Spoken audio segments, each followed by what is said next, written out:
এক গ্রামে এক শাশুড়ি থাকতেন। তার দুই পুত্রবধূ ছিল। বড় বউয়ের নাম নদী, সে ছিল শিক্ষিত, চাকরিজীবী ও আভিজাত্যের শৌখিন।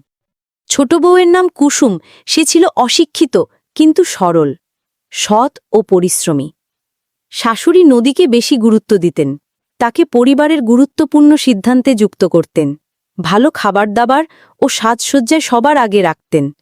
অন্যদিকে শাশুড়ি হঠাৎ অসুস্থ হয়ে পড়লেন। চিকিৎসার জন্য ভালো পরিমাণ টাকা দরকার হল। তিনি প্রথমে নদীকে ডেকে বললেন, মা, আমাকে একটু টাকা দিবি, চিকিৎসা করাতে হবে। নদী হিসাবের খাতাটা বের করে দেখিয়ে দিল।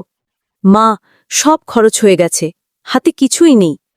হতাশ হয়ে শাশুড়ি কুসুমকে ডেকে সব বললেন। কুসুম চুপচাপ তার মাটির ব্যাংকটি নিয়ে এসে বলল, মা, এটা আমি আপনার জন্য জমিয়েছি। আপনার চিকিৎসা ভালোভাবে হোক, এটাই আমার সুখ। মাটির ব্যাংক ভেঙে যখন গোনা হল, দেখা গেল চিকিৎসার জন্য যথেষ্ট টাকা আছে। শাশুড়ির চোখে জল এসে গেল।